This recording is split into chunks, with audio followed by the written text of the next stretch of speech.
ኢትዮጵያ ሀገራችን ኑ ቤቴን ይውልኝ ብላ ስትጋብዝ የምታሳየው ሞልቶ የተረፈ ሀብት ያላት ሀገር ናት። ምንም እንኳን ሀገራችን በርካታ እንግዶችን እየተቀበለች ያስተናገደች ብትሆንም ቱሪዝሙን ከማዘመን አንፃር እየተሰሩ ያሉ ስራዎች ግን የቅርብ ጊዜ ታሪኮች ናቸው። ጠቅላይ ሚኒስትር አብይ አህመድ በመደመር መንግስት መጻፋቸው በታሪክም ሆነ በተፈጥሮ ችሮታ ከኛ ጋር ሊወዳደሩ የማይችሉ ብዙ ሀገራት ከኢንዱስትሪው አትርፈዋል። እኛ ግን እንቁዎቻችንን ደብቀን ታሪካችንን አቧራ አልብሰን ለዘመናት ቆይተናል ሲሉ ቁጭታቸውን አስፍረዋል። ይህንን ቁጭት መነሻ ያደረጉ በርካታ የቱሪዝም ዘርፉን የሚያነቃቁ ስራዎች በጠቅላይ ሚኒስትር አብይ አህመድ ሐሳብ አመንጪነት ተሰርተዋል፣ እየተሰሩም ይገኛሉ። በገበታ ለሸገር ፕሮጀክት በመዲናችን አዲስ አበባ የታላቁን የአድዋ ድል መታሰቢያን ጨምሮ በአራቱም አቅጣጫዎች የኮሪደር ልማት ስራዎች ተሰርተዋል።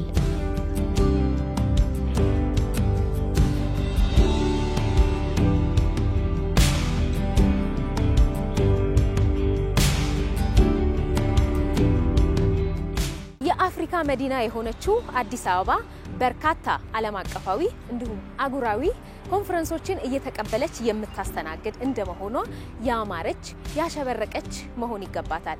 ለዚህም ነው በከተሞች ኮሪደር ልማት በዋናነት ትኩረት ተሰጥቶባት የተለያዩ የኮሪደር ልማቶች እየተሰሩ የሚገኙት። ለአብነትም አሁን እዚህ የምንገኝበት የካሳንቺስ የኮሪደር ልማት የሚጠቀስ ነው። እዚህ አካባቢ የተሰሩ በርካታ ስራዎች አሉ። ከነዚህም መካከል የተወሰኑትን ዞር ዞር እያልን እንቃኛለን።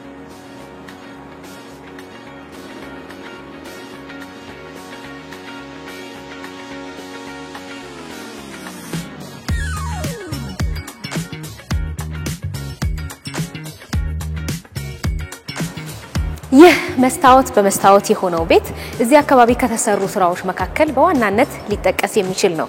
እዚህ ውስጥ የተለያዩ ድግሶችን፣ ፕሮግራሞችን፣ ውይይቶችን፣ ዝግጅቶችን ማድረግ ይቻላል። እጅግ በጣም ያማረ ዘመናዊ ቦታ ነው።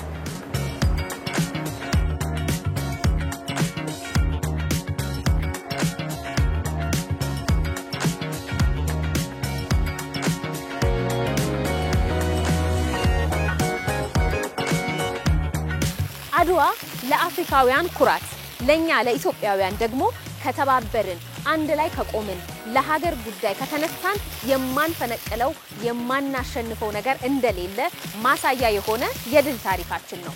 ይህንን የድል ታሪካችንን ሰንዶ የያዘው ይህ የአድዋ ሙዚየም ደግሞ በቅርቡ ለሀገራችን ከተበረከቱ አዳዲስ የቱሪስት መዳረሻዎች መካከል አንደኛውና ዋነኛው ነው።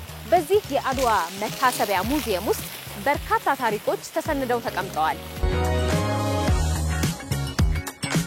እንኳን ደህና መጣሽ። እንኳን ደህና ቆየሽ። ሰላም ነው? ጤና ይስጥልኝ። እግዚአብሔር ይመስገን።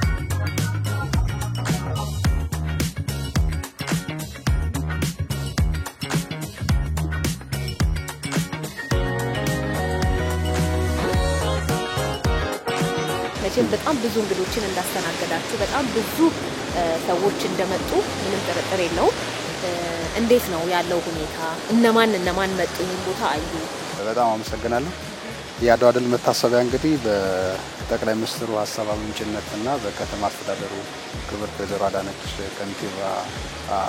ከንቲባ አማካኝነት እዚህ ቦታ ላይ የዛሬ 1 ዓመት ከ8 ወር ገደማ አካባቢ ተገንብቶ ነው ለአገልግሎት ክፍት የሆነው። ቤቱ አሁን ተከፍቶ አገልግሎት መስጠት ከጀመረበት ካለፉት 21 ወራት አካባቢ በርካታ ዓለም አቀፍና የሀገር ውስጥ ኩነቶችን አዘጋጅቷል። በስብሰባ፣ በስልጠና፣ በኤግዚቢሽን እና ሌሎችም በዚህ በሙዚየም ጉብኝት በርካታ ሰዎች እየመጡ ጎብኝተዋል። ምናልባት በቁጥር ደረጃ ከ520 ሺህ በላይ ነው እኛ ያለን ዳታ፣ ኦልሞስት ከግማሽ ሚሊየን በላይ ማለት። ቤቱ ተከፍቶ 2 ዓመት እንኳን አልሞላውም፣ ግን ትላልቅ የሚባሉ ዓለም አቀፍ መድረኮችን አስተናግዷል።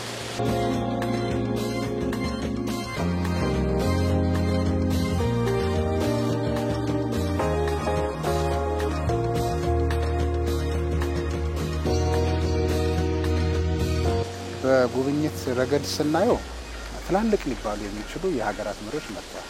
ምናልባት እኛ እንኳን በቅርቡ እናስታውሳቸው የፈረንሳዩ ፕሬዝዳንት ኢማኑኤል ማክሮን መጥተዋል።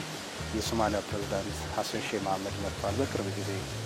የባርባዶስ ጠቅላይ ሚኒስትር መጥተዋል እርሳቸው እና ትላልቅ የሚሊተሪ አታሺዎች በሀገር መሪነት ደረጃ ያሉ ትላልቅ የሚባሉ እዚህ መጥተው የአድዋ ድል ለአፍሪካውያን የነበረውን አስተዋጽኦ በሚገባ ተረድተው ወደ ሀገራቸው የተመለሱበትን አጋጣሚ ተረድተናል። የአድዋ ታሪክ በደንብ መነገር አለበት። ምክንያቱም አብዛኛው የዓለም ሕዝብ የሚያውቀው አይመስለኝም። በተሳሳተ መንገድ ነው ደግሞ የሚረዳው። የተገዛን እንጂ አሸነፍን የድል ታሪክ ያለን አይመስለውም አብዛኛው እና ከዛ አንጻርም በጣም ብዙ ስራ ይጠበቅባቸዋል እና የውጭ ሀገራት ቱሪስቶችን ለመሳብ ምን አይነት ጥረቶች እየተደረጉ ነው? በጣም ጥሩ። በተለይ በያዝነው 2018 ዓ.ም ሰፋ ያለ የተቋሙን ቪዚቢሊቲ የሚጨምሩ ስራዎችን አቅደናል። በእቅዳችን ውስጥ አካተናል። ከእቅዳችን ውስጥ መካከል ቢያንስ 2 የሚሆኑ ዓለም አቀፍ የመገናኛ ብዙሃን ላይ አድዋ ድልን መሰረት ያደረጉ ዘገባዎች እንዲከናወኑ አሊያም ደግሞ ማስታወቂያዎችን መስራት ነው። ይሄ ሀገር ውስጥ ካሉት በላይ ውጪ ከሀገር ውጭ ያሉት ምናልባት ስለ ኢትዮጵያና ስለ አድዋ በጣም መጠኑ አነስ ያለ አረዳድ ያላቸውን አካላት አድሬስ ለማድረግ ያግዘናል ብለን እናስባለን። እንግዲህ የሀገር ውስጡ እንደተጠበቀ ሆኖ ማለት ነው። እሱም ብቻም ሳይሆን እዚህ የሚከናወኑ በአጋጣሚ የሚመጡም ይሁን እኛም ባስተዋወቅን የምናመጣቸውን ኩነቶች በሚገባ ሰላማዊ ሁኔታውን በጠበቀ መልኩ ተስተናግደው እንዲሄዱ በማድረግም ደግሞ ምስሉን በመገንባት ማስተዋወቅ እንፈልጋለን።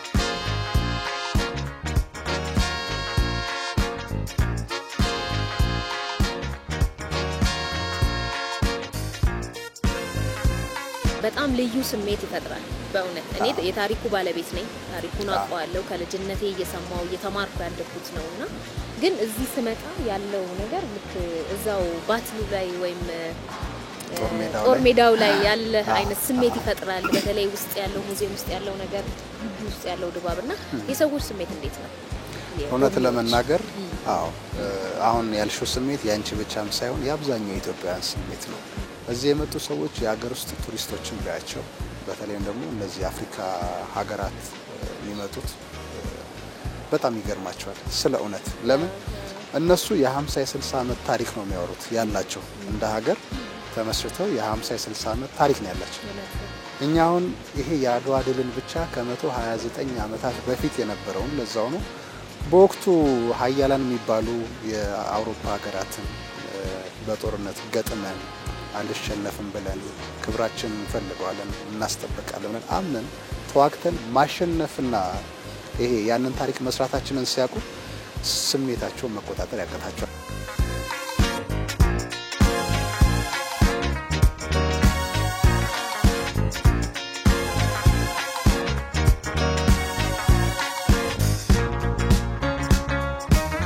የአድዋ መታሰቢያ ሙዚየም ተመልክተን ጨርሰን ባንዲራ አውርደን እየወጣን ነው።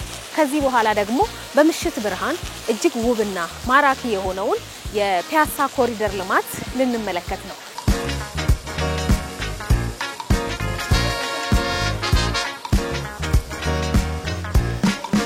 አመሰግናለሁ። እንተዋወቅ። እኔ ደርቤ መኩሪያ እባላለሁ። ደርቤ እንግዲህ ያገኘው እዚህ የፒያሳ ኮሪደር ልማት እየዞር እያልክ እየጎበኘ እንዲሁ ፎቶ እየተነሳ እየተዝናናህ ነው ያገኘውና እንዲህ አይነት ስፍራዎች መሰራታቸው ቱሪስት ለመሳብ ለኛም ለሀገር ውስጥ ቱሪስቶችም ለአካባቢው ነዋሪዎችም ምን አይነት ጠቀሜታ ይሰጣል ብለህ ታስባለህ? እጅግ በጣም ጠቀሜታውም ታሪካዊ ከመሆኑ አንፃር የአድዋ 00ንም ጎብኝተናል። አሁን ፒያሳ ያለውን የኮሪደር ልማትንም በተለያየ መንገድ የመጣን ከለገሃር አካባቢ ነው በእግራችን የመጣ ነው። እዚህ ድረስ ያለው ሁኔታ ከዚህ ቀደም አዲስ አበባን በደንብ ይሄን አካባቢ ስለማውቀው ያየነው ነገር በጣም እኛን ያስገረመን ነበር። ይሄ በመሆኑ እኛ በጣም እጅግ በጣም ደስ ብሎናል። እኔ አሁን ውጭ ሀገር መጎበኘ ነው መሰለኝ። ውጭ ሀገር አንዳንድ እንደው ውጭ ሀገር ስንል እንደነ ዱባይ እንደነ ሳውዲ አረቢያ አይደለም እያሰብኩ ያለው በዩሮፕ ደረጃ ማያቸው ነገሮች አሜዚንግ በጣም ያስደንቁኝ ነበርና በጣም ደስ ይላል። አዳዲስ የቱሪስት መዳረሻዎችን መስራት እንደ ሀገር ውጭ ቱሪስቶችን ለመሳብ ምን አይነት ዋጋ አለው ብለህ ታስባለህ? እጅግ በጣም እኔ አሁን አዳዲስ ብዙ አይነት ሰዎችን እያየው ነው። ራሱ ዛሬ ስመጣ መንገድ ላይ ያየዋቸው ከውጭም የመጡ ከዲያስፖራ የኛም ሀገር ቱሪስቶች የሌላ ሀገርም ከአሜሪካንም አንድ ከኬንያም ከአሜሪካንም ያገኙዋቸው ሰዎች አሉ። በጣም እየተገረሙ ነው አሜዚንግ እያሉ ነበር ሲያልፉ መንገድ ላይ ያገኙዋቸው። እኔም ከነሱ ጋር እየተገረምኩ ነበር። የገጠር ኮሪደር ተብሎ አሁን ሰሞኑን ያየናቸው በከምባታ አካባቢ ባላባ አካባቢ ባሪያም ሊሰሩ ያሉ እንደገናም ደግሞ በሌሎችም አካባቢዎች በጉራጌ በስልጤ ሊሰሩ ያሉ ነገሮችን የተሰሩትንም ያየን እየተደነቅን ነበር። እኛም ሌሎችም ደግሞ እንደዚሁ እንደ ሀላላኬላ አይነቶች እነ ወንጭ አይነቶች እንደገናም ጎርጎራ አይነት እየተሰራ ተሰርቶ አልቆ እየተጎበኘን ያለው እግዚአብሔርን እናመሰግናለን። ከዛ በመቀጠል ደግሞ መሪያችንን እድሜውን ያርዘመው።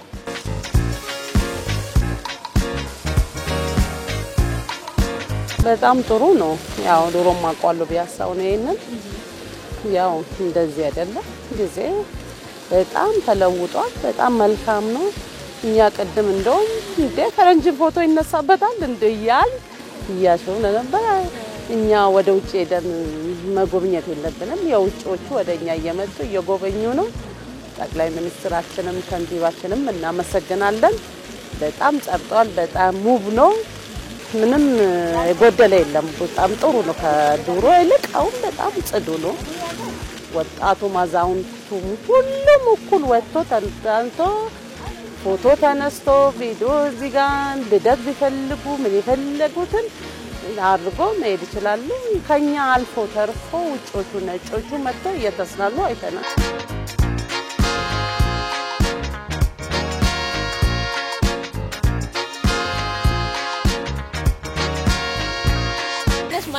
እኔ ሀዋ እባላለሁ። እሺ ሀዋ፣ እዚህ እንግዲህ የፒያሳ ኮሪደር ልማት ላይ እየተናፈስሽ ሽርሽር እያልሽ ነው ያገኘሁሽና እንዴት አገኘሽው? በጣም ደስ የሚል ስሜት ነው የተሰማኝ። ስሜት ይከብዳል። ብቻ ሀገራችን ደስ ትላለች መቀየሯ። ለመስናናት ደግሞ መጥተው ይዝናኑ፣ መጥተው ዘና ፈታ ይበሉ። ደስ ትላለች። እስከዛሬ በሰው ሀገር ነበር ደስ የሚለው። አሁን ደግሞ በሀገራችን ያለን ደስታ በጣም ደስ ትላለች። ወደፊት ደግሞ የበለጠ ልትለማልን ትበለጽግልን ምኞታችን ነው።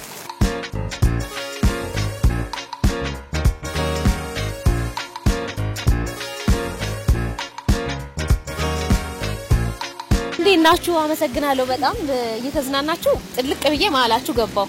ችግር የለም። እሱ ለማን በጣም እሺ፣ እንተዋወቅ። እሺ፣ ወይንሸት እባላለሁ። እሺ፣ ማን ትባያለሽ? ምኞት እባላለሁ። መልካም። እዚህ እንግዲህ እየተንሸራሸራችሁ ነፋስ እየወሰዳችሁ እየጎበኛችሁ ነው ያገኘኋችሁና እንዲህ አይነት ነገር መሰራቱ እናንተ ሞታችሁን ትዝናኑበት ቦታ ማግኘታችሁ ምን አይነት ስሜት ፈጠረባችሁ? እኔ በበኩሌ ሆነ በጣም ነው ደስ የሚለው። በቃ ከዚህ የተሻለ ነገር እኛ ሀገር ላይ ቢሆንም በጣም ደስ ይለኛል። የተሻለ ቅድም ራሱ ከቱርክ ከአሜሪካ የመጡት ፈረንጆች እዚህ ፎቶ ሲነሱ ከነሱ ጋርኛ ሰልፍ ምናምን ሁላ እየተነሳ ነበር። በጣም ነው ደስ የሚለው። ንፋሱ ሁሉም ነገር በጣም ደስ ይላል። አሁንም ለሚመጣው ትውልድ የተሻለ ነገር ቢሰራ እና በጣም ደስ ይላል። አመሰግናለሁ። እንግዲህ ተዝናኑ።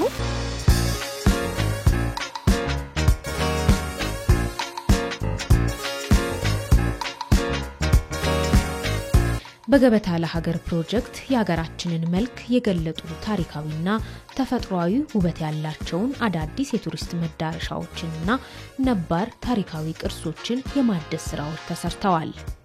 ወንጪ ገጸ ምድሯ እስትንፋስን ቀጥ የሚያደርግ መግነጢሳዊ ኃይል የረበባት ናት ብለዋታል ጠቅላይ ሚኒስትር አብይ አህመድ በመደመር መንግስት መጻፋቸው ወንጪን ሲገልጿት።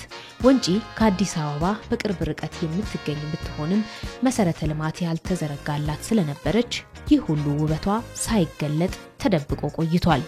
ልክ እንደ ወንጪ ሁሉ የጨበራ ጩርጩራ ብሔራዊ ፓርክ፣ ሀላላ ኬላ፣ የጊቤ 3 እና የኮይሻ ሰው ሰራሽ ሐይቅ እንዲሁም በጣና ምዕራባዊ ዳርቻ የተዘረጋው የጎርጎራ ፕሮጀክት አዳዲስ ሀብቶችን ከነባር ጸጋዎች ጋር ያያያዙና በዝቅተኛ የኑሮ ደረጃ የሚገኙ የማህበረሰብ ክፍሎችን ተጠቃሚ ያደረጉ ፕሮጀክቶች ናቸው።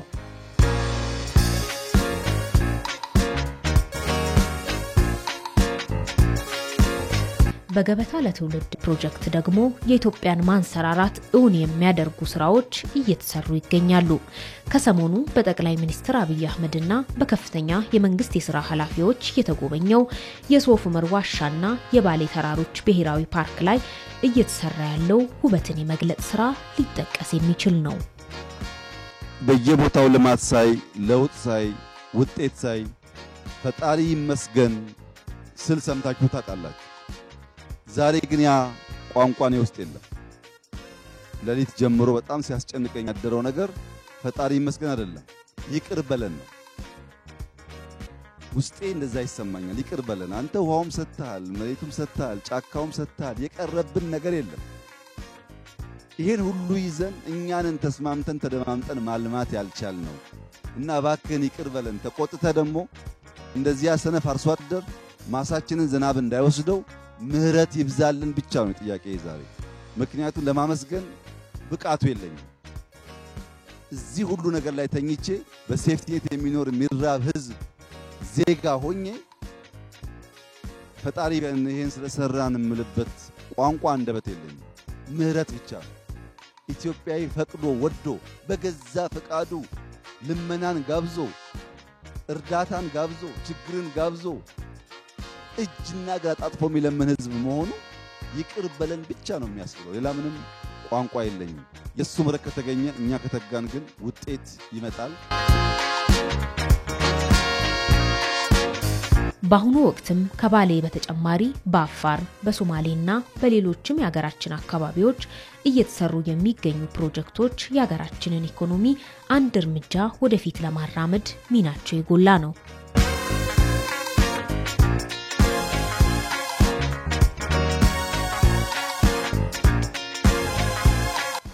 ሌላው የሀገራችንን መልክ የማስዋብ ስራ በከተማና በገጠር እየተሰራ የሚገኘው የኮሪደር ልማት ስራ ነው።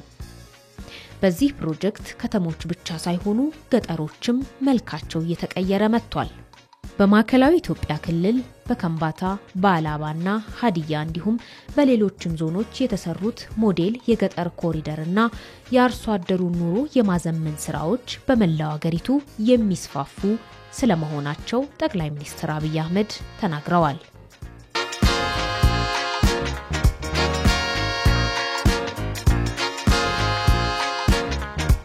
ከመንግስት አምስቱ የኢኮኖሚ ማሻሻያ ዋልታዎች መካከል አንዱ በሆነው በቱሪዝም ዘርፍ የተሰሩ ስራዎች የሀገራችንን መልክና የዜጎችን የኑሮ ዘይቤ የቀየሩ ፕሮጀክቶችን ጀምሮ በጥራትና በፍጥነት መጨረስን ያመለከቱና ከታለመላቸው ዓላማ አንጻር ግባቸውን የመቱ ፕሮጀክቶች ናቸው።